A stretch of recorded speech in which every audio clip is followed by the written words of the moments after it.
Namo tassa bhagavato arahato sama sambuddhassa. Namo tassa bhagavato arahato sama sambuddhassa. Namo tassa bhagavato arahato sama sambuddhassa. Danang dadanto sadhaya silang rakanto sabadha. Bawana birata hontu gajantu dewata kata di.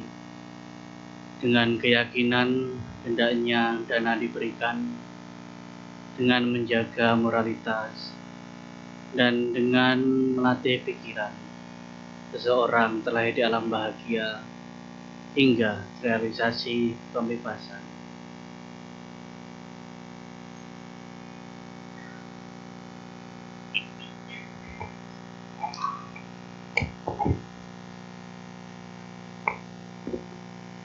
Baik, pertama dan yang utama, makasih kepada pemimpin Puja Bakti dan pembawa acara tadi, dan para Romo Ramani, para hadirin semuanya, Meji, dan para sahabat-sahabat Dhamma. Sebelumnya terimalah salam Budi, salam Dharma, Namo Buddhaya, Namo Amitabha. Apa kabar? Bapak Ibu, apa kabar? Apa kabar?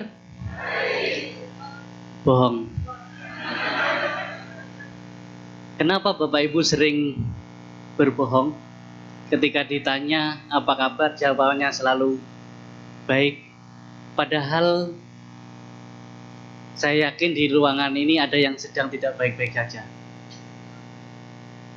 Biasa ketika Bante tanya apa kabar, jawabannya berbeda. Ketika tanya apa kabar, jawabannya biasa saja. Bapak Ibu, apa kabar? Apa kabar? Nah, masih bohong. Apa kabar? Biasa saja. Ulangi ya, apa kabar? Kenapa Bapak Ibu biasa saja?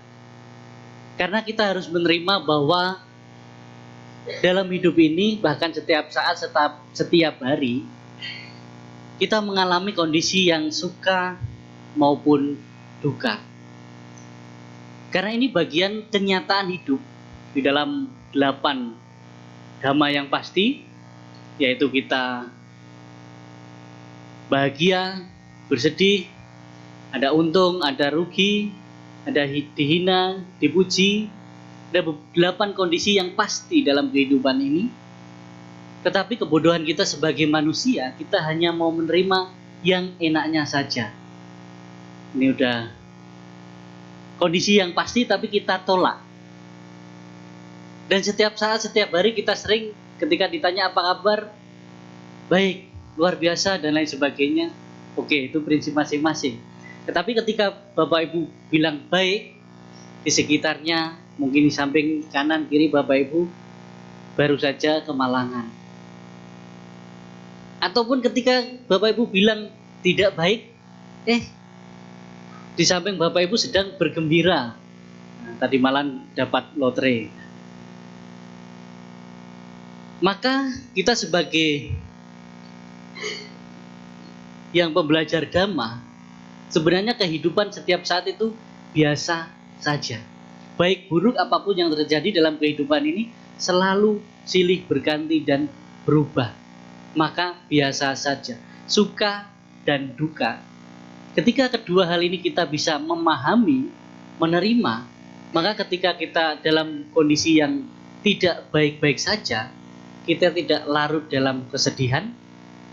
Dan ketika kita sedang bergembira, kita tidak terbuai juga dalam kegembiraan atau hanya kebahagiaan yang berakhir ketika berubah, sedihnya mendalam. Istilahnya kalau Bapak Ibu kalau mencintai itu sewajarnya aja. Jangan bilang pokoknya saya cinta kamu sehidup semati. Toh nyatanya dia mati, kamu cari lagi kan. Ini yang sering terjadi. Ya biasa saja gitu, bahwa segala sesuatu memang biasa saja. Dan Bapak Ibu, topik kita pada hari ini, saya semalam baru dari Medan dan ketika mau naik pesawat baru dikabari oleh tim saya tentang topik hari ini. Topiknya tadi kalau nggak salah tentang melepas harta dan tahta. Ini sebenarnya kurang lengkap ya, karena hanya 2 harta dan tahta aja. Pantas bapaknya cari lagi terus. Kita ada harta, tahta, wanita, dan tambah 1 kita sebagai umat Buddha adalah tahayun. Harta, tahta, wanita, tahayun. Kenapa Bante bilang ada 4 ta yang perlu kita latih untuk bersikap biasa saja dan pada akhirnya kita belajar untuk melepas? Karena ini adalah salah satu belenggu ataupun hal-hal yang kadangkala membuat kita tidak terarah dalam melatih pikiran kita. Contoh hal yang kecil, bahkan latihan kita sekarang itu lebih berat, berbeda dengan Pangeran Siddhartha, Bapak Ibu. Di awal kita belajar dari Pangeran Siddhartha ketika jalan-jalan dari istana melihat 4 peristiwa penting. Peristiwa yang pertama, Pangeran Siddhartha melihat apa? Orang tua. Bapak Ibu sekarang nggak usah keluar istana, nggak usah keluar rumah, tengok kanan kiri belakang, lihat nggak orang tua? Bagaimana perasaan Bapak Ibu? Hah? Biasa saja kan? Ini bedanya Pangeran Siddhartha dengan kita. Pangeran Siddhartha ketika melihat orang tua, beliau mengalami yang namanya andilau. Kenal andilau? Nah, bukan, itu kembaran saya itu. Andilau, antara dilema dan galau. Wah, dia tanya kepada Cana-Cana, ini manusia bagaimana? Kok keriput begini? Kok jalannya udah enggak tegak lagi? Ini apa? Orang atau apa? Ya begitulah, pangeran ini namanya orang tua. Setiap orang lahir mengalami usia tua. Loh, berarti saya juga dong? Iya. Disitulah Pangeran Siddhartha semakin galau. Nah, ketika mengalami kegundahan, kegalauan itu, di situ Pangeran Siddhartha merenung bahwa saya harus mencari sesuatu supaya saya nggak tua. Manusia pada sekarang, ya mungkin Bapak Ibu di sini sebagian lah kita terlihat masih imut-imut. Ya, bentar lagi amit-amit. Kalau Pangeran Siddhartha orang dulu usia tua direnungi. Nah, orang sekarang usia tua ke Korea, operasi plastik, ya kan, tambah hidung, janggut dan lain sebagainya. Tetapi pada akhirnya juga akan mengalami perubahan. Disitulah hal yang harus kerap kita renungi. Momen yang kedua, Pangeran Siddhartha melihat orang sakit. Bapak Ibu, kapan terakhir Bapak Ibu melihat atau bersama orang sakit? Kapan? Wah, sekarang saya aja lagi sakit, berarti ini kakinya kelamaan duduk gitu. Ketika Bapak Ibu mungkin ke rumah sakit kemana? Ya ketika di samping orang sakit, ya udah, nggak apa-apa, nanti juga cepat sembuh. Ya, gitu aja kita. Setelah pergi dari situ ya biasa saja. Kita nggak benar-benar merenungi bahwa oh saya juga akan mengalami sakit. Di situ untuk belajar kita bagaimana tidak terlalu terikat. Selanjutnya Pangeran Siddhartha melihat orang mati. Bapak Ibu, kapan terakhir ke rumah duka? Mungkin ada beberapa hari yang lalu Bapak Ibu ke sana. Pas di sana bilang turut berduka cita ya gitu. Pulang dari situ juga ke klub malam. Ya kan? Joget-joget bahagia, bahkan merayakan hal kebahagiaan yang lain. Ternyata turut berduka cita hanya omongan di situ. Tetapi kita sebenarnya kan biasa saja. Belajar dari hal ini saja yang membedakan Pangeran Siddhartha dengan kita. Maka Bapak Ibu, latihan kita itu sekarang harus ekstra. Untuk belajar melatih itu pun harus ekstra. Dan bedanya zaman Buddha sama sekarang, Bapak Ibu, tadi ketika pemimpin kebaktian memimpin permohonan Dhammadesana, Brahma Caloka Dipati Sampati. Artinya Sang Buddha dimohon untuk memberikan Dhammadesana karena ada sedikit debu di mata mereka. Zaman Sang Buddha sedikit debu di mata mereka. Sekarang katarak. Enggak sedikit lagi gelap. Dan seperti ini juga, inilah hal yang harus, perjuangan yang harus benar-benar kuat Bapak Ibu. Dan hal lain lagi, kita sebagai umat Buddha terkhusus di Indonesia memiliki keberuntungan bisa belajar Buddhis dari versi manapun, tradisi manapun, negara manapun, dari tingkat yang paling dasar hingga tingkat yang paling tinggi. Ada plus minusnya kita sebagai umat Buddha di Indonesia. Nilai plusnya kita bisa belajar banyak hal. Mau Sutta, Winaya, Abhidhamma, sudah Bapak Ibu pelajari semuanya. Tetapi secara tidak kita sadari Bapak Ibu, hampir sebagian yang sering kita baca, kita pelajari, tidak kurang dari 20% kadang yang bisa kita praktekkan di kehidupan kita sehari-hari. Loh, kenapa demikian Bante? Karena kita sering konsumsi yang dosisnya lebih tinggi dari kita, bahkan mungkin Bapak Ibu sebagai seorang berumah tangga. Tapi setiap saat kadangkala berusaha untuk praktek atau mencapai dhamma yang seharusnya dijalankan oleh Bapa Cita. Contoh yang paling mendasar Bapak Ibu, ketika Bapak Ibu ikut retreat meditasi, kalau mungkin di masyarakat di luar belajar meditasi maunya mencapai ketenangan, cari tenang. Umat Buddha enggak, mau belajar baru duduk 1 jam, 2 jam, berapa hari maunya mencapai jhana, mencapai tingkat kesucian dan lain sebagainya. Baru belajar sudah mau mencapai. Pas pulang nanti ke wihara lagi, diskusi sama Bante, Bante kemarin saya meditasi berapa menit, saya lihat Buddha, saya melihat alam lain, saya melihat makhluk-makhluk yang tidak kelihatan. Saya bingung juga melihat makhluk yang tidak kelihatan. Kan tidak kelihatan. Dibilangnya oh saya udah bisa melihat. Dibilangnya indigo. Bapak tahu kan indigo? Indigo bisa melihat-lihat. Nah ini indigonya beda. Indigo, indikasi gangguan otak. Fenomena baru di kalangan umat Buddha sekarang ini Bapak Ibu, kalau di dalam Dhamma dibilangnya vipallasa. Nah ini plus minusnya ada maka kita ketika belajar Dhamma Bapak Ibu, perlu yang namanya hati dan hati-hati. Dengan hati, walaupun Dhamma yang paling mendasar yang untuk kehidupan kita sehari-hari, hal-hal yang simpel, yang sifatnya mendasar, itulah yang kita latih. Mungkin materi pada hari ini lumayan berat untuk Bapak Ibu.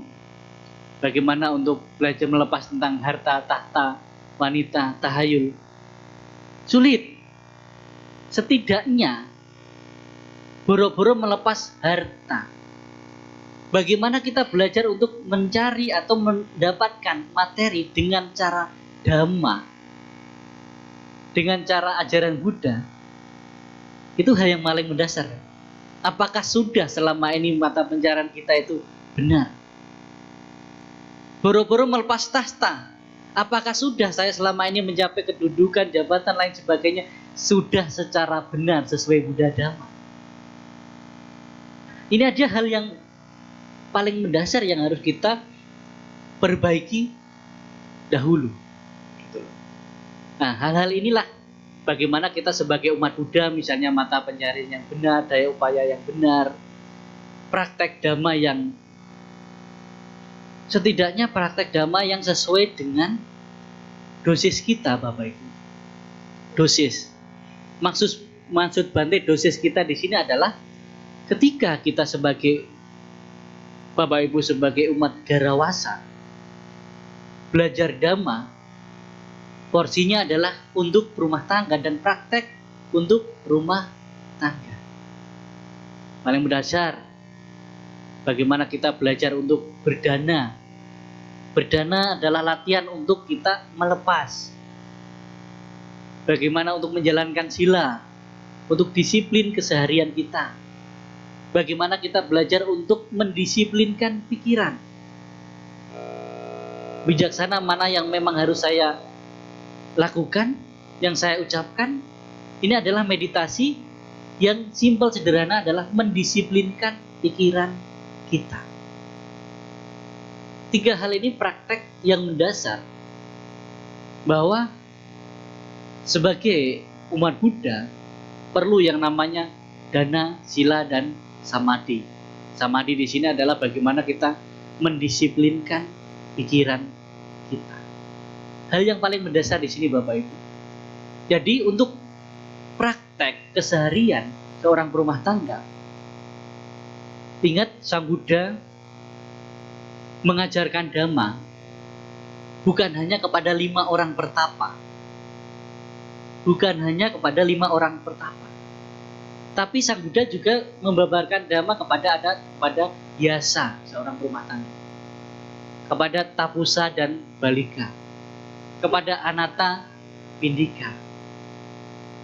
Nah, kita seringnya kan mendengarnya wahai para biku.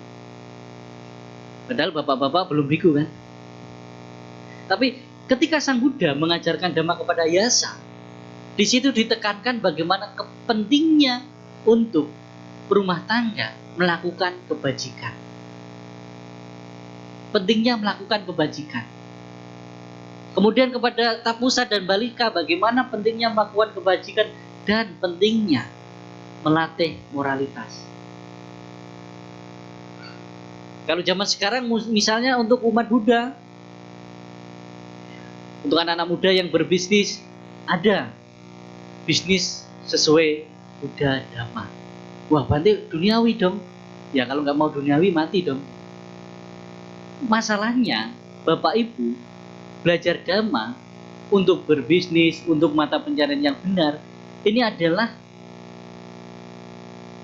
dasar untuk melakukan kebajikan. Yang terpenting adalah sesuai Buddha Dhamma. Selanjutnya ketika Bapak Ibu sudah sukses ataupun sudah mapan, ada loh manajemen keuangan sesuai Buddha Dhamma. Pernah Bapak Ibu mendengar manajemen keuangan Buddhis? Yang sering kita dengar 10%. Oh, Bante apakah di Buddhis ada? Ada Bapak Ibu. Di dalam Cigalowada Sutta, Samyutta Nikaya di situ, di dalam Buddhis juga menjabarkan bahwa manajemen keuangan sesuai Dhamma 25%, 25% dan 50%. 25% untuk kebutuhan kehidupan sehari-hari. Belanja, untuk makan. Pokoknya kehidupan sehari-hari untuk dapur, untuk makanan, untuk jajan dan lain sebagainya 25%. 25% lagi di situ untuk bisnisnya, untuk ke orang tua, untuk ke anak, sekolah, uang sekolah dan lain sebagainya. Lagi yang 50% untuk investasi, untuk hal-hal yang kita tidak tahu nanti terjadi apa. Loh Bante, yang untuk berbuat baik yang mana? Dari 50% itu, Bapak Ibu bisa mengambil sebagian untuk melakukan kebajikan. Terserah Bapak Ibu kemampuannya berapa. Ya kemampuannya 40% ya 40%. 30 ya 30. 20 ya 20. 10 ya 10. 10 nggak mampu lagi ya keterlaluan. Itu ada loh. Di dalam agama Buddha ternyata ada. Manajemen keuangan sesuai Dhamma. Nah itu salah satu materi saya waktu itu ketika ngisi di perusahaan Indofood sama ini nggak di endorse ya. Ada beberapa perusahaan yang ada di Indonesia yang kebetulan lebih banyak karyawannya umat Buddha. Nggak mungkin kan di situ topik saya mencapai kesucian kan? Target aja belum tercapai Bante. Nah itu bagaimana bisnis sesuai Buddha Dhamma? Ada loh ternyata. Nah inilah yang harus kita kemas untuk generasi-generasi sekarang. Jangan kok anak-anak muda baru ke wihara kita ajak untuk berdana, kita ajak untuk meditasi mencapai kesucian. Nah hal-hal ini mungkin masukan yang mendasar bagaimana kita menyampaikan Dhamma, kita sharing memang sesuai kegunaan, sesuai dengan porsi kita. Hal inilah Bapak Ibu yang kita sebagai umat Buddha, bukan yang kita pelajari, bukan berarti tidak boleh belajar Dhamma banyak, harus, tapi tahu mana yang memang porsi kita harus kita praktekkan dalam kehidupan sehari-hari, mana yang tidak. Karena Bapak Ibu kita sebagai umat Buddha kadang sering yang namanya konslet. Tahu ya konslet ya. Beberapa kemarin saya menemui umat-umat kalau pergi retreat, ikut meditasi, pas pulang retreat sampai rumah suaminya jalan pelan. Ya Robert, jalan pelan, makannya pelan. Jadi istrinya protes, Bante, suami saya ikut meditasi kayaknya kesambet gitu. Ingat Bapak Ibu, pas Bapak Ibu pergi ikut meditasi atau pabaca, Bapak Ibu di situ menjalankan kehidupan pabacita. Kalau radio, frekuensi itu 002. Kalau menjadi orang berumah tangga itu 001. Saat kehidupan berumah tangga, Bapak Ibu ya sewajarnya menjadi manusia. Jalannya sewajarnya, makan sewajarnya. Ketika Bapak Ibu berlatih, ya langsung di situ frekuensinya berbeda, sesuaikan. Pokoknya pulang latihan, pulang retreat, pulang kembali ke menjadi orang biasa. Jangan malah kayak aneh, seolah-olah aneh. Pulang belajar Dhamma, pulang-pulang nanti nggak mau ini, nggak mau itu, nggak boleh ini, nggak boleh itu. Ya istrinya bingung atau suaminya bingung. Nah, maka suaminya kadang ya udahlah, istri saya tukar tambah aja Bante. Kan gawat jadinya. Nah, itu loh, jadi kita belajar Dhamma harus menggunakan hati dan namanya hati-hati. Belajar melepas bukan hanya sekedar kita meninggalkan, tetapi bagaimana kita menerima kondisi yang ada sekarang sebagaimana adanya, itu juga salah satu belajar melepas.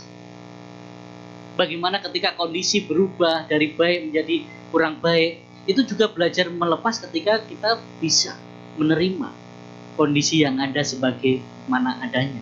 Bukan memaksakan diri kondisi yang ada harus seperti yang saya mau. Hal-hal ini perlu kita garis bawahi untuk latihan dalam kehidupan kita sehari-hari. Baik Bapak Ibu, selanjutnya Bapak Ibu boleh mengajukan pertanyaan, karena kalau saya banyak berbicara gak adil.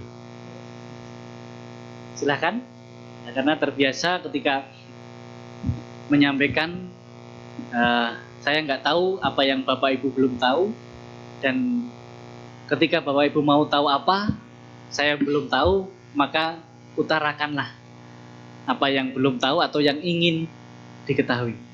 Silakan. Bante, mungkin kita break sebentar ya. Untuk Bapak Ibu yang ingin bertanya nanti bisa langsung tunjuk tangan. Untuk pertanyaan tertulis saya tiadakan hari ini karena pasti banyak yang ingin bertanya secara langsung. Nanti akan disortir oleh teman saya. Sambil menunggu kita nyanyikan satu buah lagu dulu bersama-sama.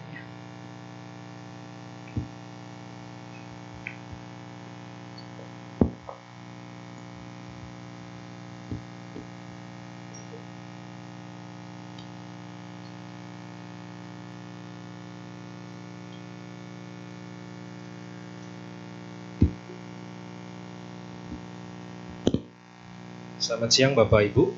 Marilah kita menyanyikan satu buah lagu. Bapak Ibu bisa membuka tuntunan puja bakti Bapak Ibu di halaman 122. Lagunya berjudul Sabe Sata Bawantu Sukitata. Mungkin gak semua buku ya ada, soalnya ini ada tempelan. Bagi yang ada, Mari kita bisa nyanyi bersama-sama. Lagunya simple. Semoga Bapak Ibu bisa berkenan.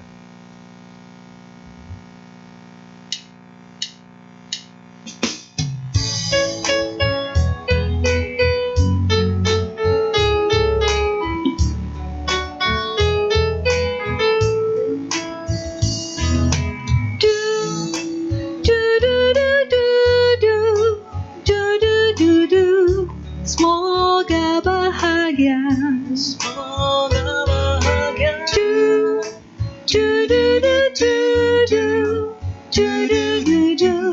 Semoga bahagia. Kita umat muda punya kata-kata yang mengandung cinta dan bermakna kasih. Mari kita lafalkan kata yang mengandung doa, kata yang mengandung doa. Sabe sata, Bawantu sukitata, semoga semua makhluk berbahagia. Sabe sata, bawantu sukitata, semoga semua berbahagia. Du du du du, du du du du du du du du du, la la la la la la la la la la. Setiap saat aku melafalkan agar hati damai, penuh dengan cinta. Mari kita lafalkan kata yang mengandung doa, kata yang mengandung doa. sabe sata, Bawantu sukitata, semoga semua makhluk berbahagia. Sabe sata, bawantu sukitata, semoga semua berbahagia. marilah kita mendoakan semua makhluk bahagia, agar hati pun turut bahagia. Mari kita lafalkan, Mari lafalkan sabe sata, sabe bawantu sukitata, sukitata. semoga semua makhluk berbahagia. Yes, semoga bahagia. Sabe sata, bawantu sukitata, semoga semua berbahagia. Semoga semua berbahagia.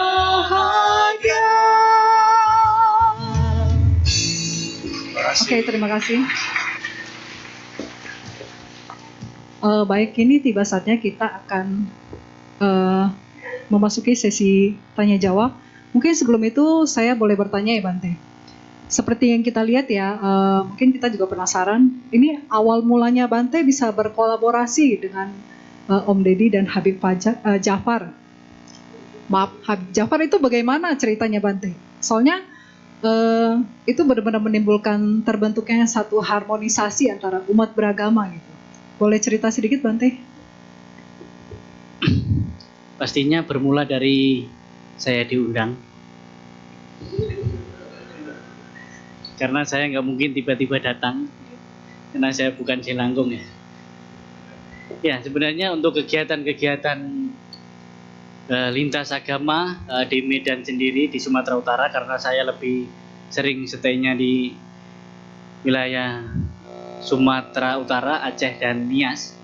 Karena di sana memang dari sejak awal saya jadi biku sudah membangun beberapa komunitas lintas iman, bukan lintas agama tapi lintas iman, karena di Indonesia kita memiliki banyak penghayat kepercayaan dan lain sebagainya. Sudah jalan sudah lama, tetapi secara offline, belum ada media dan lain sebagainya. Tapi di masa-masa awal-awal pandemi, mungkin kegiatan-kegiatan seperti itu sulit untuk dilakukan, maka dari tim Habib dan tim Dedi mencari pemuka-pemuka agama yang sudah terbiasa di masyarakat, yang kalau bisa dibilang saya Bante yang suka keluyuran ya, karena memang bertapa kan, suka keluyuran dan lebih sering di luar wihara ketika belajar dhamma ataupun berbagi dhamma. Dan dari situlah mungkin mereka menemukan beberapa dokumentasi yang ada di media sosial, maka mereka memutuskan untuk mengundang saya. Saya yakin ketika tujuannya baik, tujuannya sama, yang positif, siapapun yang mengundang, siapapun yang meminta, dari agama manapun, organisasi manapun, suku apapun, aliran apapun, bahkan sesama Buddhis yang aliran apapun, agama tradisi manapun, saya siap di situ.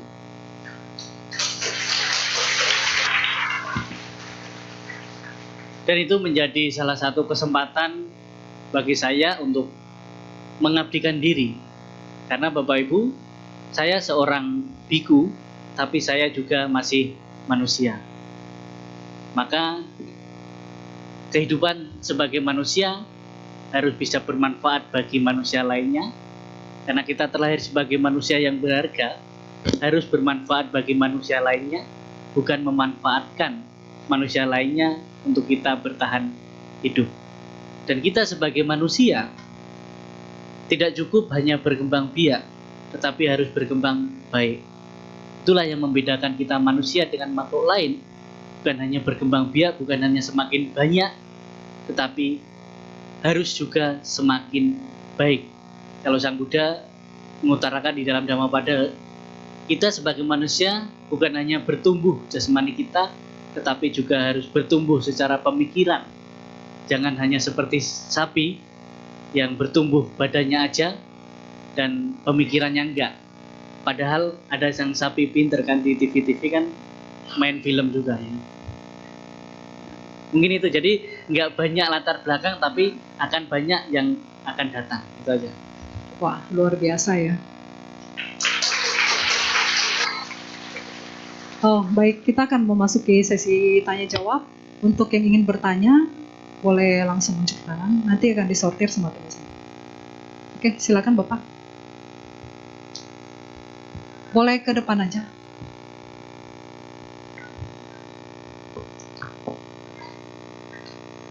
Untuk Bapak Ibu yang lain yang ingin langsung bertanya, nanti bisa langsung menghubungi teman saya ini ya.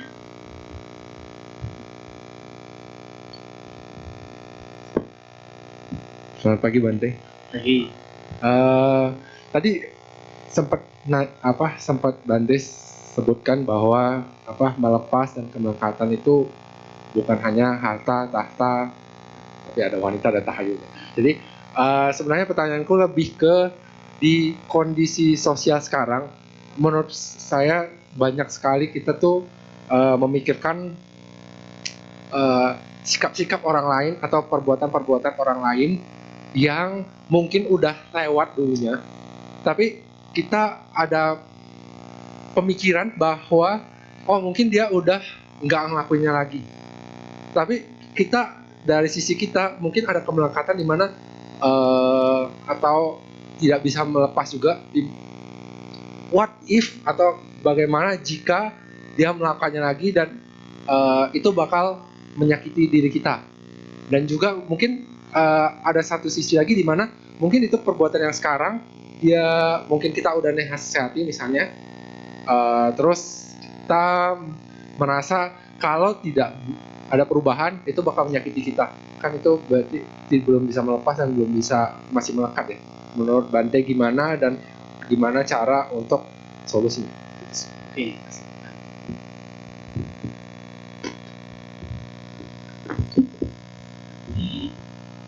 Ya, intinya yang tanya tadi itu jurusannya akuntansi Bapak Ibu. Tahu akuntansi? Aku mantan yang tak perlu kau tangisi.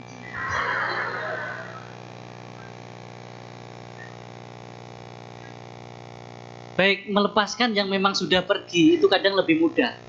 Tapi melepaskan yang masih ada dan bahagia bersama orang lain itu yang susah. Apalagi melepaskan orang yang kita benci tetapi masih hidup di situ-situ aja. Itu penderitaannya bertubi-tubi. Kebodohan bagi kita adalah ketika kita membenci seorang dan kita menderita, tapi kenapa kita rawat dan ulangi itu berkali-kali? Ini adalah penderitaan yang kita sengaja adalah membenci yang kadang-kala membuat dada kita sesak. Bapak Ibu kalau lihat orang benci, yang membenci dan kita benci sama orang itu, lihat aja kan dada kita sesak. Nah, jadi penyebab penyakit bukan makanan tapi kebencian Bapak Ibu kan. Kenapa kita nggak benar-benar melepas dengan ikhlas tanpa terikat dan mengikat? Ingat Bapak Ibu kalimat ini, melepas tanpa terikat dan mengikat. Sering kan kita, ya sudah nanti saya memaafkan dia, biarlah karma yang membalas, sama aja.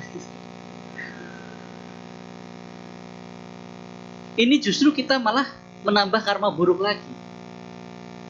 Salah satu cara bagaimana kita bisa melepas orang yang kita benci adalah menganggap dia bukan melakukan kesalahan, tetapi ketidaktahuan mereka. Orang yang melakukan kejahatan sama kita, berbuat jahat sama kita, itu orang yang tidak tahu, tidak ngerti. Seperti anak-anak ketika nakal, memecahkan piring dan lain sebagainya, karena dia nggak tahu, nggak ngerti.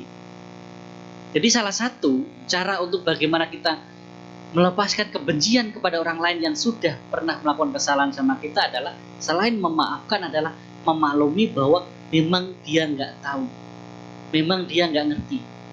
Bukan orangnya yang kita benci, tetapi kita tidak setuju dengan sikap yang pernah dilakukan. Oke, justru Bapak Ibu, kita harusnya malah kasihan sama orang-orang yang jahat sama kita. Kita harus kasihan justru malah. Justru tugas kita di situ adalah membantu. Maka Sang Buddha di situ menyampaikan kebencian tidak akan pernah berakhir bila dibalas dengan kebencian. Tetapi kebencian akan berakhir bila dibalas dengan cinta kasih. Selain kita memaklumi, selain kita melepas, bagaimana Bapak Ibu belajar untuk melakukan hal yang baik kepada orang yang Bapak Ibu benci. Wah, sulit berarti. Memang sulit, tapi bukan berarti tidak bisa. Salah satu cara yang paling cepat sebenarnya Bapak Ibu kita mengakhiri dendam dan benci adalah lakukan hal yang baik kepada orang yang kamu benci atau yang Bapak Ibu punya dendam. Itu salah satu cara yang paling terbaik yang mungkin tidak semua orang bisa menjalani, tapi kalau bisa mempraktikkan, bahkan Bapak Ibu bisa mengubah orang yang membenci, yang Bapak Ibu benci, menjadi orang yang baik sama Bapak Ibu. Gitu. Kemudian poin yang kedua, Bante, saya takut nanti tiba-tiba dia melakukan kejahatan lagi. Bukan takut, justru itu kita yang bodoh. Kita membiarkan dia melakukan kejahatan yang berulang lagi. Maka ketika orang itu pernah salah sama kita, bukan kok kita takut dia melakukan lagi, kita yang harus berhati-hati. Kita pernah orang pinjam uang sama kita, gara-gara nggak dibalikkan, kita kehilangan dia kan. Keluarga dan lain sebagainya, kan ada lagu itu, harta yang paling berharga apa? Ya tapi yang sering habiskan harta kan keluarga juga. Dengan pinjam uang, hutang nggak balik, kita nagih uang, nggak mungkin nagih hutang ke keluarga. Nah istilahnya kan begitu, harta paling berharga adalah keluarga, tapi yang sering menghabiskan harta kita juga keluarga. Dengan cara ngutang dan nggak pernah kita tagih dan nggak pernah bayar. Nah, ini hal yang mungkin. Nah itu tadi. Jadi bagaimana? Pertama adalah kita melakukan sesuatu hal yang baik kepada orang yang mungkin kita benci. Di situ kita benar-benar melatih, mengalahkan diri kita di situ. Dan hal yang terpenting adalah jangan lihat apa yang sudah dan belum dilakukan orang lain padamu. Tetapi lihatlah apa yang sudah dan belum dilakukan dirimu pada orang lain. Itu pesan Sang Buddha di dalam Dhammapada. Lihatlah apa yang sudah dan belum engkau lakukan, bukan apa yang sudah dan belum dilakukan oleh orang lain. Ini kan terjadi di dalam kehidupan keluarga, terkhusus suami istri. Terkhusus Anda anak-anak muda yang punya pasangan, yang jomblo ya kasihan. Ketika kita bilang, oh, memang selama ini kamu sudah berkeluarga sama saya, apa saja yang sudah kamu berikan kepada saya? Itu biasa kalau pas ribut. Kamu kasih apa aja ke saya? Sudah lakukan apa aja ke saya? Selalu begitu, kita selalu apa yang sudah kamu berikan ke saya? Apa yang sudah kamu lakukan ke saya? Padahal Bapak Ibu di dalam Cigalawada Sutta, Sang Buddha mengajarkan kewajiban suami terhadap istri, istri terhadap suami, anak terhadap orang tua ke anak. Sang Buddha tidak mengajarkan suami menuntut istri, istri menuntut suami kan? Maka bahasa kita adalah kasih sayang. Kalau Bapak Ibu mau disayang, kasih dulu dong. Namanya juga kasih sayang kan? Kalau udah dikasih, nah pasti disayang. Bapaknya mau makanan enak, masak enak, nggak dikasih uang belanja, nggak ditambahi uang belanja. Maka hukum sebab akibat, makanya kasih sayang. Kalau mau disayang, kasih dulu. Sama Bapak Ibu, ketika orang membenci kita, melogi kita dan lain sebagainya, kalau mau orang itu baik sama kita, maka lakukanlah kebaikan kepada mereka, walaupun berawal dari hal yang berat. Karena ngasih sesuatu ke orang yang kita benci itu tantangannya berat. Tetapi bukan berarti nggak bisa. Jangan percaya dulu sama saya, tapi coba buktikan terlebih dahulu. Karena saya pernah berusaha untuk membuktikan itu dan untungnya berhasil. Maka saya berbicara di sini. Nah itu ingat ya. Setidaknya pertama kamu harus hati-hati. Yang kedua, bukan kok takut, tapi kamu harus waspada. Jangan sampai kamu jadi korban jambu biji. Tahu jambu biji? Janji-janji manis bikin jijik. Udah pernah kena, nanti dijanji-janji manis, kena lagi kan? Nah itu, jambu biji itu. Janji-janji manis bikin jijik. Bisa dipahami ya? Oke, lanjut. Baik, untuk selanjutnya silakan Pak. Terima kasih Bante. Tadi saya pas datang ke sini juga merasakan ada perbedaan. Kok hari ini banyak banget, penuh banget. Tapi saya nggak perhatikan siapa penceramahnya. Nah ini mengingatkan saya dengan fenomena umat Bante, bukan umat Buddha. Karena kan seperti kalau jadwal ceramah almarhum Pak Wawor itu penuh, Bante Panewaro penuh. Saya nggak tahu ternyata kali ini penuh juga, tapi saya nggak tahu bahwa yang ceramah Bante. Pertanyaan saya, karena begitu populernya, ini saya cerita dulu sedikit aja.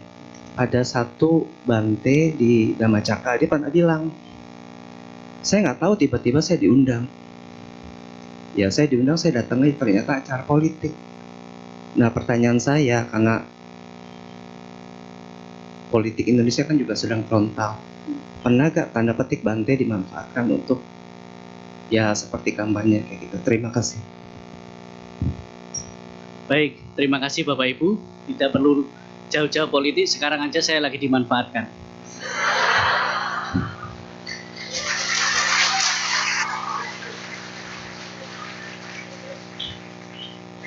Maksudnya seperti apa Bapak Ibu? Beberapa kali sebenarnya saya pernah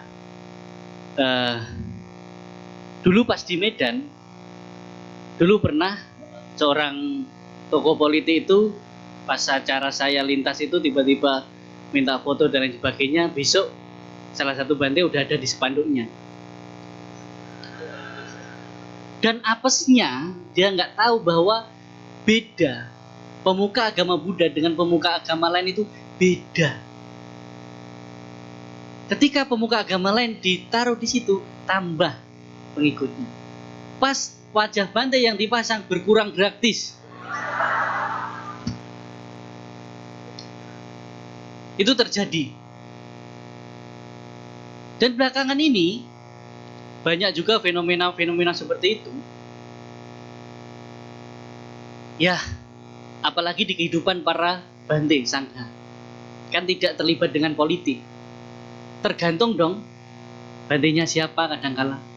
Ya kalau Bantenya senior, ketika ketemu politik itu bahasa di bawahnya kedekatan Bante dengan tokoh agama. kedekatan tokoh-tokoh dengan Bante. Tapi kalau muda seperti saya, Bante berpolitik. Bukan masalah dimanfaatkan atau enggak. Kalau saya sampai sekarang, bahkan wihara, acara apapun yang sebenarnya kan dimanfaatkan untuk bagaimana supaya umat banyak hari ini misalnya, dimanfaatkan untuk hal yang baik dan bermanfaat, silahkan manfaatkan saya. Saya biasa pria panggilan memang.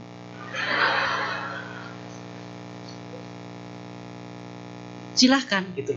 Tetapi di hal-hal yang politik, ilmu politik, stop dulu. Maksudnya untuk apa? Dijadikan apa? Kalau di belakang layar untuk menasehati, untuk kasih masukan, siap. Tetapi kalau dibawa di ranah publik, nggak semudah itu, Ferry Guslo. Nggak semudah itu. Sering dan ada beberapa. Cuman kita harus tahu mana porsi saya. Ya. Jadi kalau Habib bilang Bante setengil-tengilnya saya, tahu sebatas saya mana. Bahkan saya seorang biku, punya winaya, punya aturan. Bahkan saya kegiatan di luar, dimanapun, saya tahu sebatas mana yang saya bisa lakukan, yang bisa kerjakan, dan mana yang tidak. Walaupun kadang-kala di masyarakat umat terkhusus Buddhis sendiri, berkomentar ini dan itu lain sebagainya, saya tetap jalan karena saya tahu mana yang benar, mana yang enggak. Kalau prinsip bagi saya, lebih baik saya dibenci tetapi tetap melakukan yang baik dan benar. Maaf mungkin agak kasar, daripada saya munafik supaya umat itu suka saya. Kalau iya, bilang iya, kalau enggak, bilang enggak. Jangan yang enggak. Ya. Kalau sama teman, aku bilang, ya sering disebut, oh Bante industri gitu. Ya seindustri-industrinya saya enggak ngemis donasi lah. Istilahnya seperti itu. Pernah Pak, cuman saya harus memilah dan memilih mana yang untuk hal yang positif dan tidak dimanfaatkan untuk hal yang negatif atau saling menyerang atau membenci. Saya siap. Tetapi kalau yang lainnya, yang hal-halnya berdampak negatif di masyarakat bahkan orang-orang tertentu, maaf, cari yang lain. Bukan berarti saya harus ikut ataupun karena kedekatan atau karena kadang bahasa sekarang kalau bukan donatur jangan ngatur, karena dia donatur jadi ngatur gitu. Nah, jangan ngatur gitu. Istilahnya di situ. Kita kalau berbicara politik sekarang, apa yang enggak politik? Tetapi politiknya siap. Wihara aja harus berpolitik. Politik wihara, politik organisasi dan lain sebagainya. Ya, jadi jawaban dari saya pernah beberapa kali dimanfaatkan seperti itu, tetapi yang enggak mereka sadari adalah efeknya beda, berbalik dengan mungkin pemuka agama lain.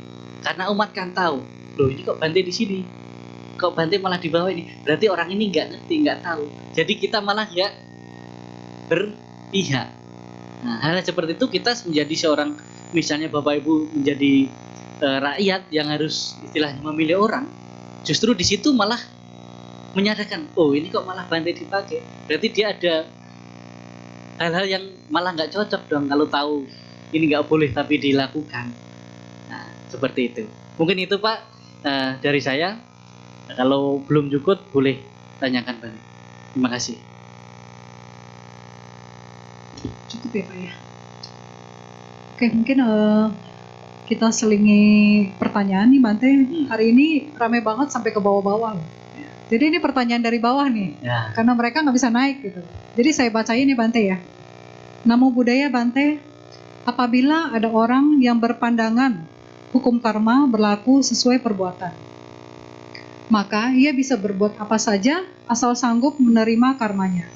Jadi hidup harus dinikmati karena mau menerima apapun hasil karmanya.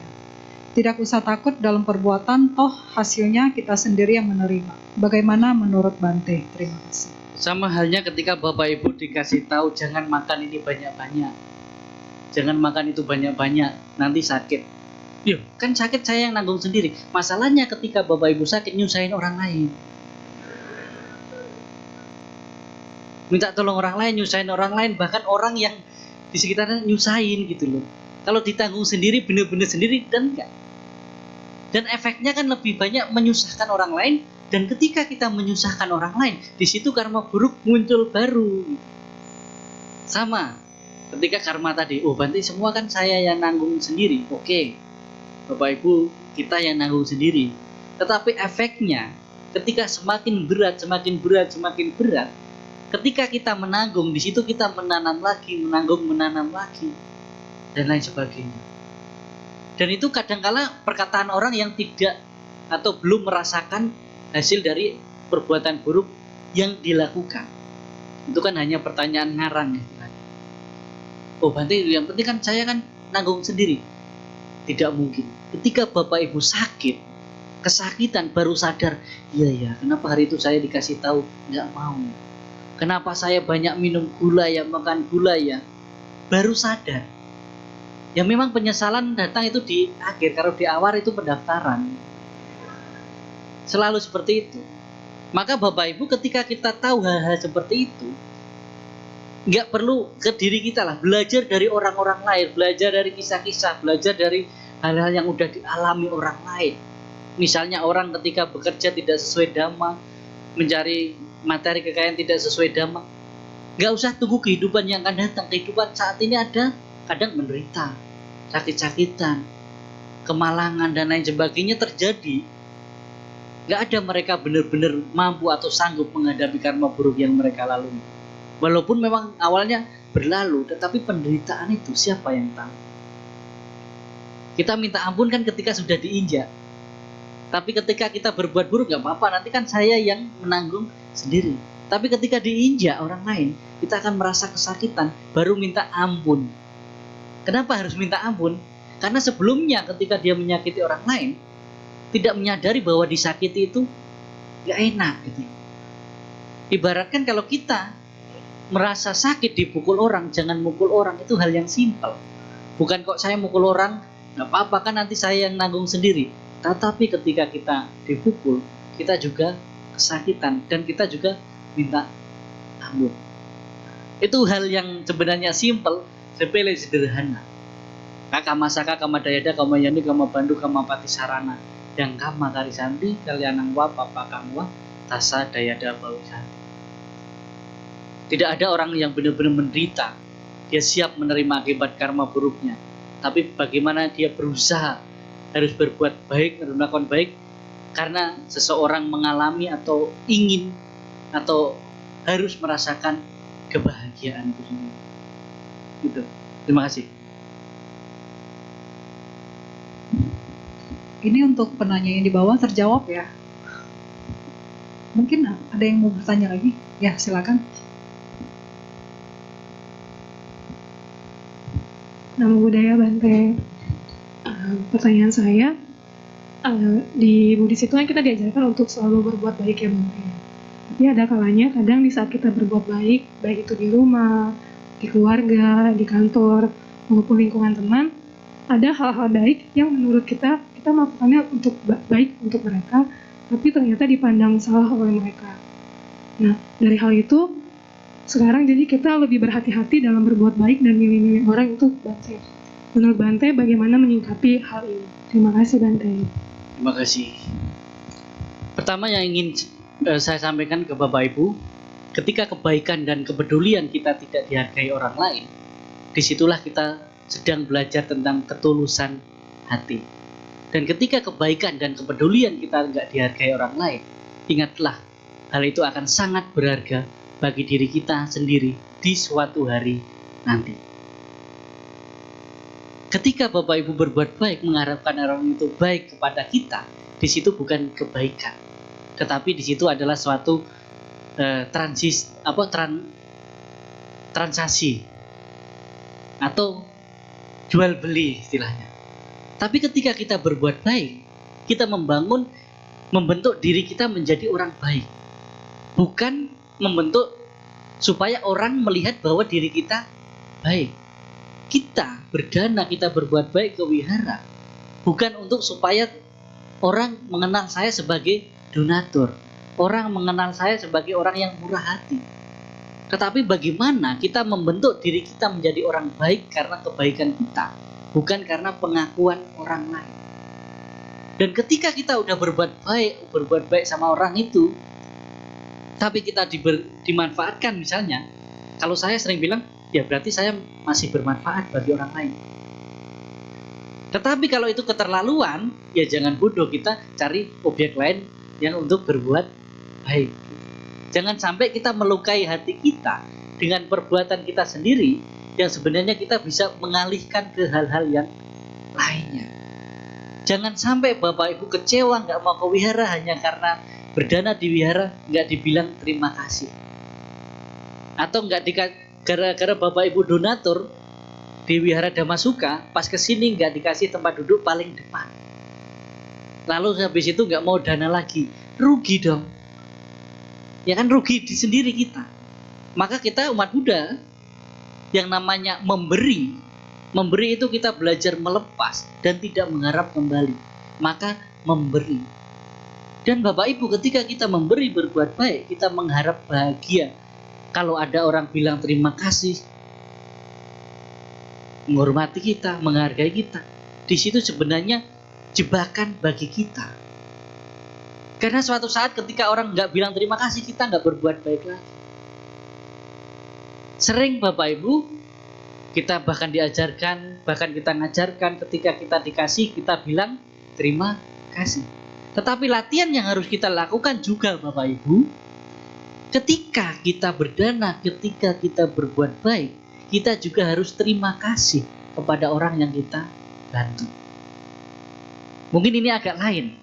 Ketika Bapak Ibu memberi berdana, seharusnya Bapak Ibu justru harus bilang terima kasih. Kenapa? Karena orang ini sudah menjadi lahan kita untuk menanam kebajikan. Ketika Bapak Ibu berdana, memberikan sesuatu kepada orang lain, bilanglah terima kasih kepada mereka. Saya belajar dari relawan-relawan Master Sheng Yen. Ketika memberikan bantuan harus dengan menunduk, setelah itu bilang ganen, terima kasih. Waktu itu saya bingung, loh kenapa ya kita yang memberi kok harus bilang terima kasih. Nah, disitulah kita sebagai umat Buddha, itulah seharusnya ketika kita berbuat baik, kita bilang terima kasih. Ketika kita bilang terima kasih, itu bukan sesuatu hal yang berbeda. Justru itu yang harus kita lakukan. Kita berterima kasih kepada yang punya lahan, karena kita sudah dikasih kesempatan untuk berbuat baik. Sama ketika kita petani menanam padi, mereka akan berterima kasih kepada alam, pada bumi. Bukan alam yang berterima kasih kepada manusia, tapi manusia terima kasih kepada alam karena sudah beri kesempatan untuk menanam di situ.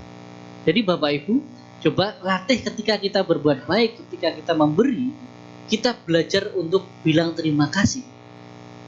Dan di situ memberi, berbuat baik bukan hanya sekedar untuk memupuk kebajikan kita, tetapi belajar untuk melepas. Ketika kita berdana barang, kita di situ sesungguhnya sedang belajar melepas sedikit yang kita anggap milik kita, yang sesungguhnya tidak ada yang benar-benar milik kita.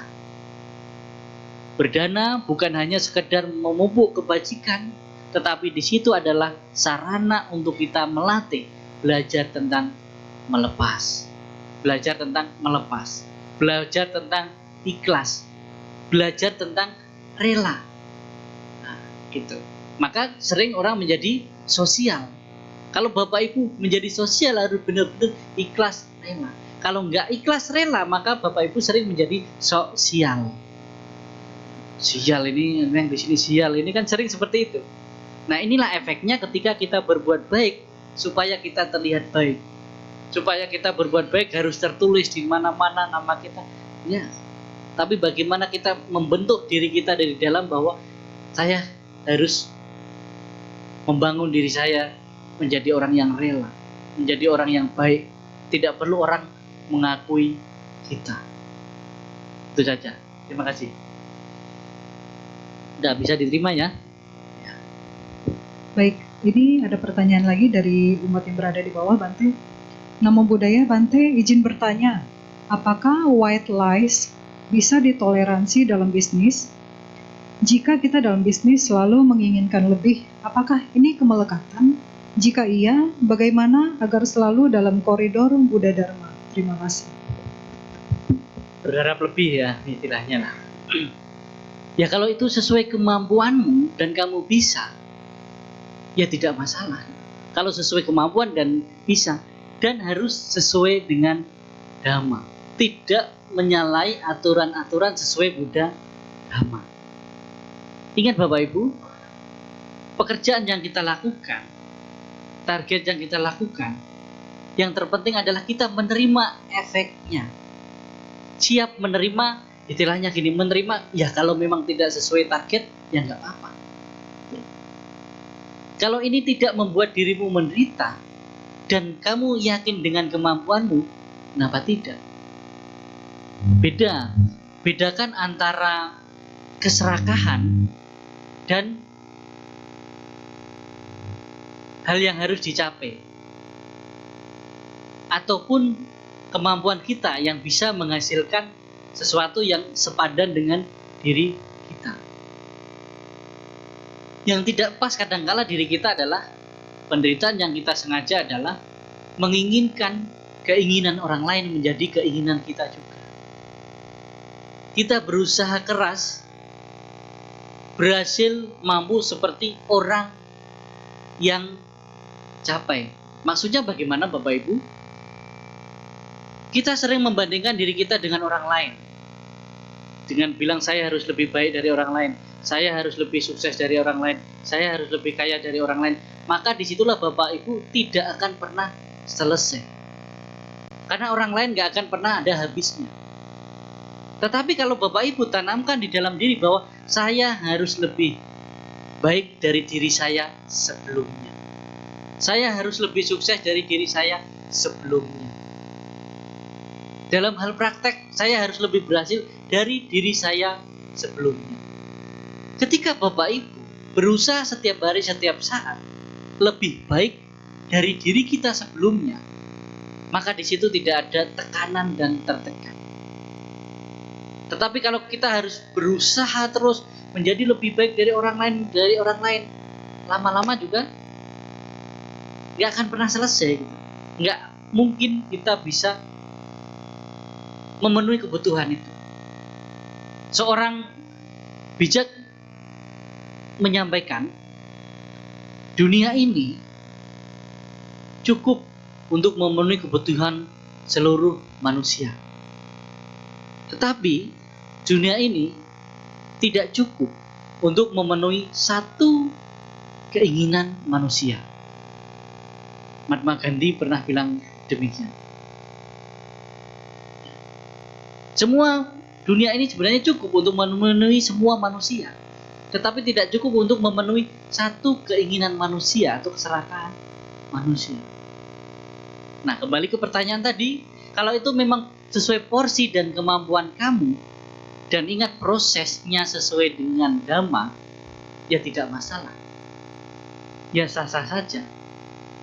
Yang terpenting kita harus siap ketika kita siap melangkah. Ketika ada tantangan, rintangan menghadang di situ, kita harus siap menghadapi. Itu. Bisa dimengerti ya? Yang tidak terlihat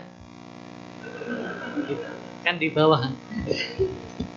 Baik, mungkin masih ada waktu. Ada yang ingin bertanya secara langsung, mungkin yang terakhir. Oh masih. Oh, sudah terjawab, Bante. Wah, hebat, luar biasa ya, Bante ya. Belum bertanya sudah terjawab.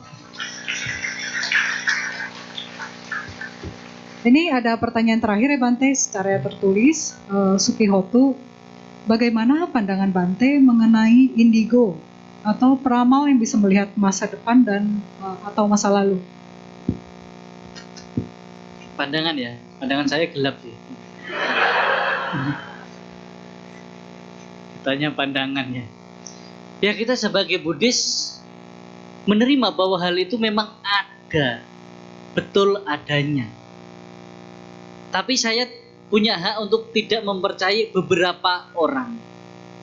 yang mengaku ataupun bilang bahwa dia saya menerima dan saya mempercayai bahwa ada manusia yang bisa melihat di kehidupan yang lampau bahkan makhluk lain. Tetapi saya punya hak untuk tidak mempercayai beberapa orang yang mengatakan bahwa dia bisa melihat. Dan hal tambahan lain adalah Bapak Ibu juga tidak ada larangan di Buddhis Bapak Ibu mempercayai hal itu. Tetapi juga harus bijaksana. Apalagi efek-efeknya. Ketika Bapak Ibu dikasih tahu bahwa Bapak Ibu harus ini, harus itu, jalankan kalau itu memang hal yang positif. Tetapi ketika merugikan kehidupan Bapak Ibu sendiri juga harus bijaksana. Apalagi kalau Bapak Ibu datang ke saya ketika saya lihat Bapak Ibu, oh ini kurang bagus, kamu harus berdana berapa puluh juta. Tidak sesuai kemampuan. Nah, itu Bapak Ibu disitulah terjebak pada kondisi-kondisi justru malah yang membuat Bapak Ibu menderita. Kita punya masa lalu, kita punya masa depan, tetapi yang terpenting adalah bagaimana usaha kita sekarang, di sini, dan saat ini. Karena hidup kita itu masa lalu, masa sekarang, masa depan, tambah satu lagi, kita harus bisa masa bodoh.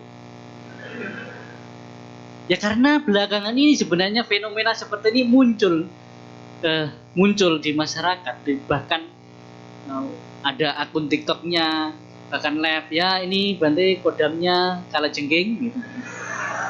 Ini bisa kemasukan Kuan Im, ya, Dewa Kuan Kong, apa lain sebagainya gitu. Kalau pandangan saya tadi, hal yang paling simpel kita memang mengakui mempercayai hal-hal itu ada. Karena ada kisah-kisah di zaman Sang Buddha pun ada. Bahkan ibunya Pangeran Siddhartha ketika melahirkan Pangeran Siddhartha pun diramal juga. Jadi kita mempercayai itu ada. Tetapi kita berhak tidak mempercayai sebagian orang yang bilang bahwa dirinya seperti itu. Maksud ya, yang Bante ngerti ya, Bante maksud tadi ya, kita jangan sampai terbawa oleh hal-hal seperti itu, tetapi justru malah merugikan diri kita, menyeret diri kita, bahkan kita jadi ikut-ikutan seperti itu dan melabelkan diri kita bahwa indigo beneran jadinya dikasih gangguan otak, stres karena habis hartanya. Karena fenomena belakangan ini pas saya baru ingat kemarin juga di Medan ada beberapa umat datang ke saya dan mau dana sesuatu yang mungkin pas saya tanya kenapa dananya harus ini dan harus segini banyak. Oh iya, kata yang saya tanya, karena saya ada yang ngikuti ini, ada yang ngikuti itu, katanya saya harus berdana barang ini berapa banyak ke wihara ataupun ke panti asuhan dan lain sebagainya. Sehingga dia pun harus jual barang-barangnya untuk membeli barang itu untuk didanakan.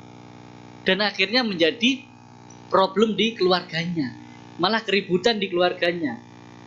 Yang awalnya baik-baik saja, hanya karena orang ini bertanya kepada orang yang dibilang bisa melihat yang tidak terlihat, yang sampai sekarang saya bingung kenapa tidak terlihat kok bisa dilihat, justru malah mempersulit kehidupan kita. Nah, inilah sebagai Buddhis kita juga harus bijaksana juga. Bukan kita nggak percaya, tetapi kita harus bijaksana. Mana hal yang memang harus saya lakukan, yang saya kerjakan, mana yang sekedar tahu saja. Ya, sekedar tahu saja. Gitu loh. Sama fenomena di masyarakat, di media sosial lain sebagainya. Nggak semua kok harus kita ikuti, nggak semua harus kita turuti. Cukup menikmati, kita tahu, ya udah selesai gitu. Toh saya nggak perlu, toh saya nggak butuh. Yang sering membuat penderitaan yang kita sengaja dalam kehidupan kita, Bapak Ibu, bukan kebutuhan kita, tetapi keinginan kita, keinginan tahuan kita. Sama ketika Bapak Ibu datang ke tempat-tempat seperti itu, tanya-tanya orang, bukan butuh sebenarnya, tapi awalnya ingin tahu, tapi malah terjebak, terbawa. Nah, ini fenomena-fenomena yang terjadi sebenarnya bukan baru-baru ini, sudah sejak dulu. Tetapi sekarang didukung oleh media sosial dan lain sebagainya di sini. Sama seperti hari ini katanya ramai sampai bawah di sini, sebenarnya bukan karena saya. Tapi karena saya diundang ke sini, dan Bapak Ibu, sebenarnya saya ke ruangan ini, di wihara ini saya yang kedua kalinya. Mungkin yang udah lama di sini mungkin, loh kapan men? Ini yang kedua kalinya. Yang pertama sekitar 10 tahun yang lalu lah. Ya, waktu itu saya mendampingi Lupo Kusit yang dari Tiger Temple. Pernah di sini tuh saya udah ke sini. Tapi waktu itu kan saya nggak kelihatan. Karena nggak terlihat gitu. Nah, kalau sekarang kan istilahnya media. Disitulah ketika media kita pergunakan dengan hal-hal yang baik akan membawa kebaikan bagi banyak orang. Hal yang baik ketika kita pergunakan baiknya banyak orang. Banyak kadang protes, wah ini umat yang datang ke sini hanya ngefans sama Bante, ya nggak masalah. Ya, tapi yang ingin saya katakan di sini, bila Antartika itu ujung dunia, maka antar kita cukup mengagumi saja.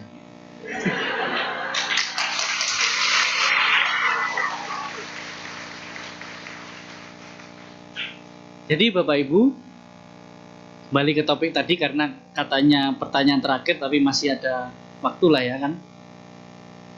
Masih ada satu lagi, berarti bukan terakhir. Inilah kalau wanita ngomong gitu. Oh, kamu yang terakhir bagi saya, masih ada satu. Tapi ini pertanyaannya kayaknya mau modus nih Bante. Apa itu? Katanya terima kasih sama dengan kita terima terus kasih lagi. Kenapa enggak terima sayang Bante, kita terima terus menyayangi yang kasih. Oke.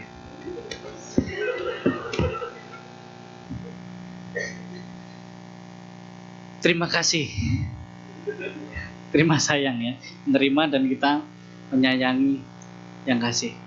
Ya sebenarnya itu kan efek dari kebajikan kita. Sama seperti yang Bante bilang tadi, kasih sayang. Kalau udah dikasih, sayang. Sayang belum tentu dikasih kan kadang. Karena ada sayang bertepuk sebelah tangan.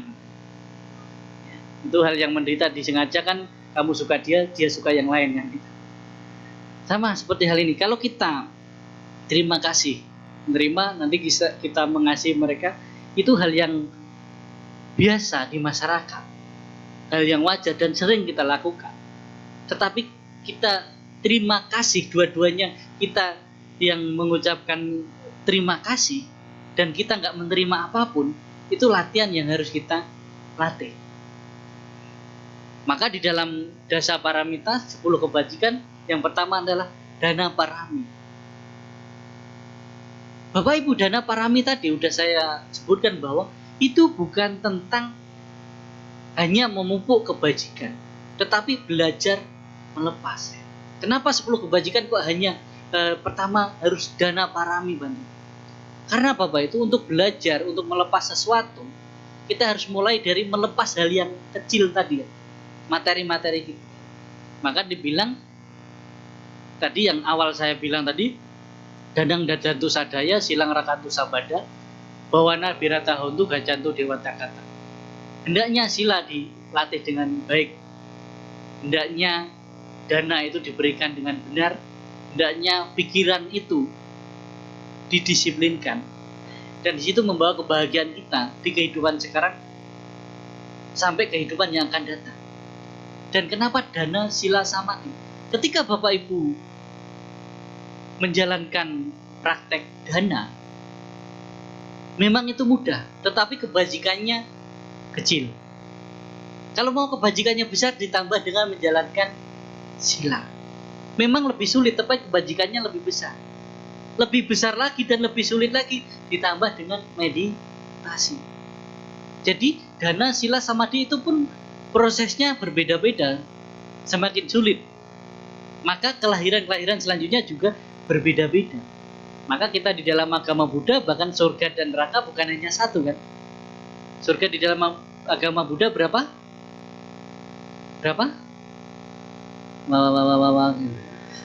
Biasa takut salah ini. Berapa di dalam agama Buddha surga? 26 tingkatan surga. Neraka? 4. Kenapa banyak Bapak Ibu? Kenapa nggak hanya 2? Kenapa nggak hanya 1 masing-masing? Ya kalau 1 Bante rugi lah. Udah jadi Bante, nggak nikah, nanti di surga ketemu bapak lagi. Ketemu ibu lagi kan. Dari cara hidup aja udah membedakan, pasti surganya beda-beda dong. Kelahirannya juga beda-beda. Bahkan kita sebagai manusia aja berbeda-beda. Ada yang beruntung, ada yang cukup, ada yang buntung. Ada yang beruntung, ada yang buntung juga. Kok kenapa terjadi? Ya disebabkan oleh kebajikan-kebajikan sebelumnya berbeda-beda. Ibaratkan kalau hanya mau terlahir dalam surga, Bapak Ibu gampang. Berdana berbuat baik alam surga. Kalau ditambah menjalankan sila, alam dewa yang lebih bagus. Kalau ditambah meditasi, alam dewanya lebih tinggi lagi. Setidaknya yang kebajikannya berapa persen, ya ruangannya ber-AC lah. Kalau kebajikannya kurang, ya duduknya di bawah ini kan. Beda kan, nggak secara langsung. Kalau kurang lagi, ya mungkin dengarkan dari luar. Itu aja udah bisa dilihat dari kebajikannya. Maka kadangkala kebodohan kita adalah kita membandingkan dengan orang lain yang kita harusnya sama dan lain sebagainya. Dan satu hal lagi yang ingin saya sampaikan dan penting sekali, dan kita semua sering mengalami hal itu. Bapak Ibu mungkin ada yang pernah berkata demikian, Bante, saya sering ke wihara, saya sering berbuat baik, saya sering berdana. Kenapa kok malah kehidupan saya kok begini-begini saja? Kadang malah semakin susah. Kok bisnis saya nggak maju-maju? Bisnis saya nggak berkembang. Keluarga saya kok malah berantakan. Tapi Bante, tetangga saya yang nggak pernah ke wihara, nggak pernah berbuat baik, kok malah makin kaya?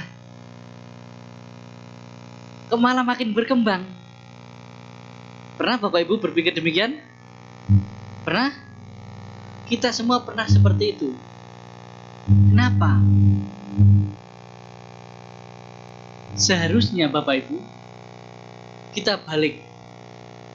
Untung saya sering berbuat baik. Untung saya sering ke wihara. Untung saya sering menjalankan sila. Kalau tidak, mungkin kehidupan saya sekarang lebih buruk, lebih hancur. Nah, inilah yang jarang kita sadari. Kita sering kenapa. Sama halnya ketika Bapak Ibu naik motor, pakai helm jatuh. Walaupun saya tahu yang kesini semua bawa mobil. Ibaratkan ketika kita naik motor pakai helm jatuh, tangan kita patah, kaki kita patah, terus kita bilang, percuma Bante saya pakai helm, masih patah tangan saya jatuh. Harusnya kan untung pakai helm, tangan saya yang patah, kalau enggak kepala saya. Nah, kita jarang merenungi di situ.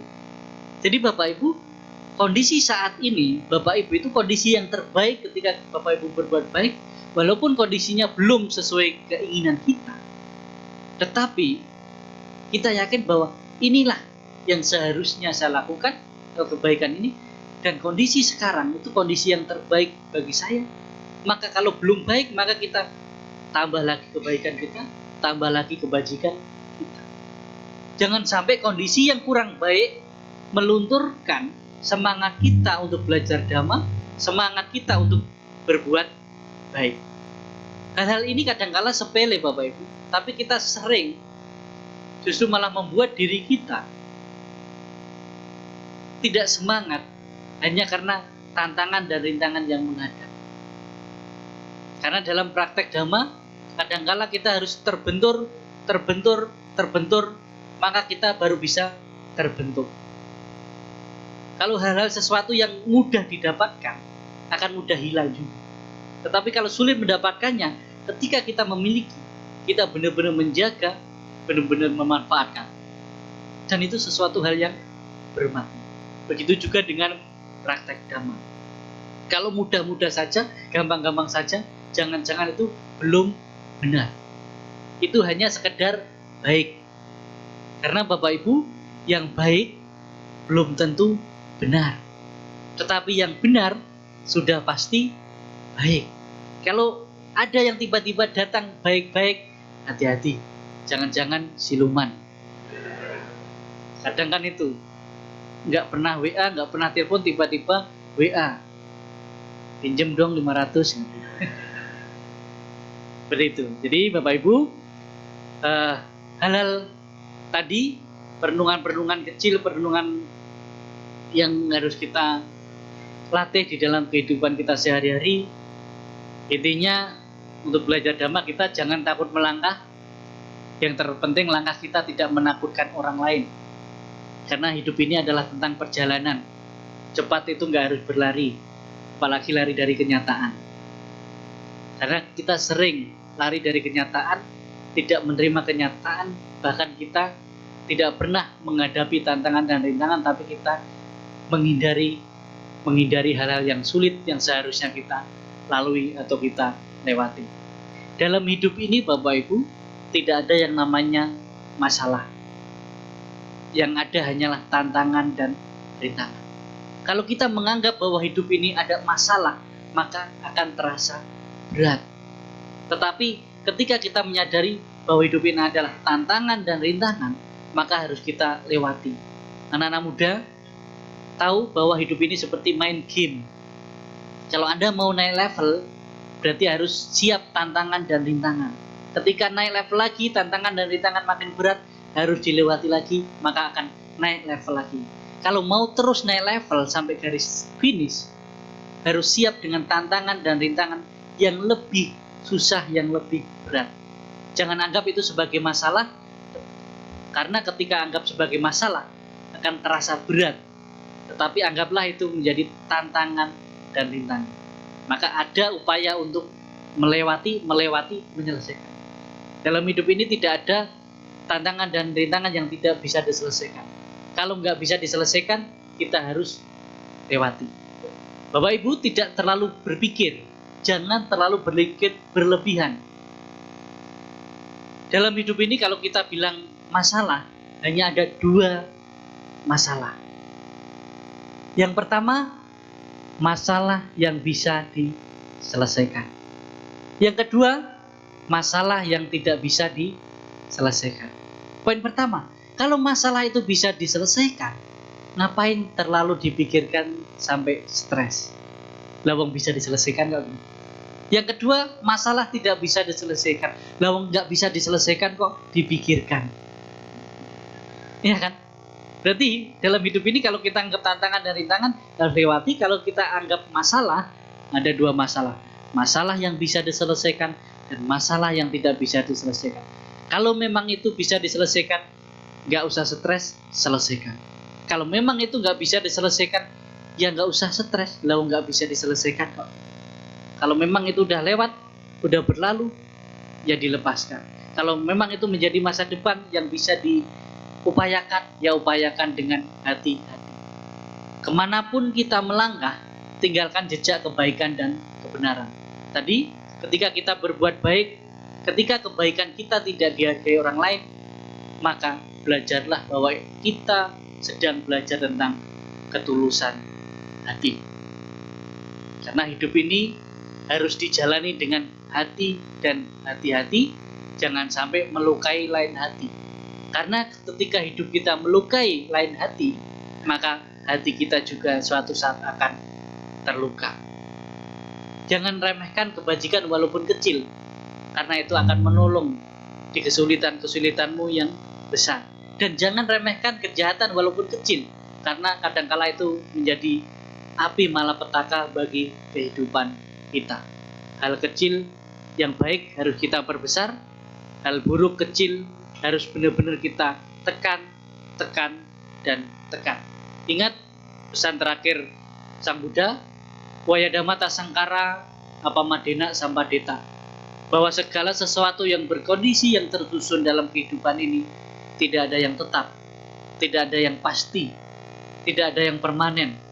Maka kita harus berusaha berjuang dengan sungguh-sungguh dari diri sendiri, untuk diri sendiri, oleh diri sendiri.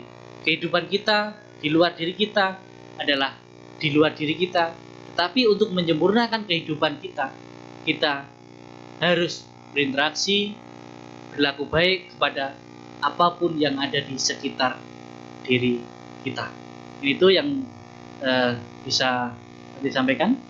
Ada lagi? Sudah cukup?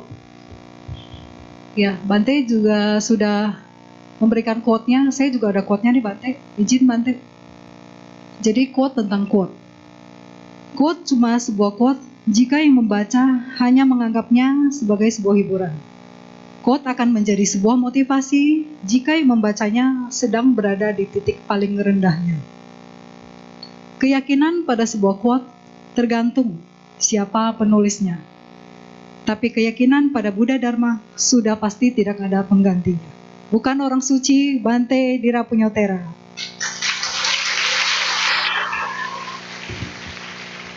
Baik, selesailah sesi Dhamma Desana dan tanya jawab kita pada siang hari ini. Kami segenap keluarga Wihara Fluid Dharma Sukha mengucapkan terima kasih kepada Bante atas waktu dan kesempatannya pada siang hari ini.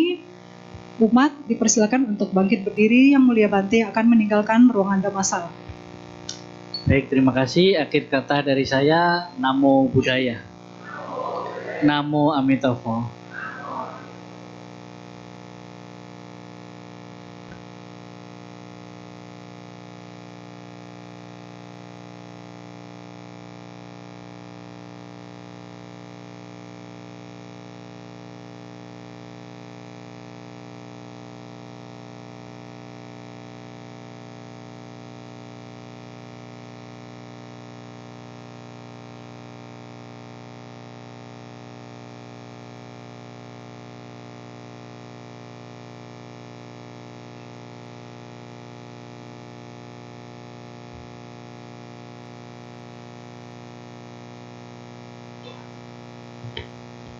Bapak Ibu dipersilakan untuk duduk kembali.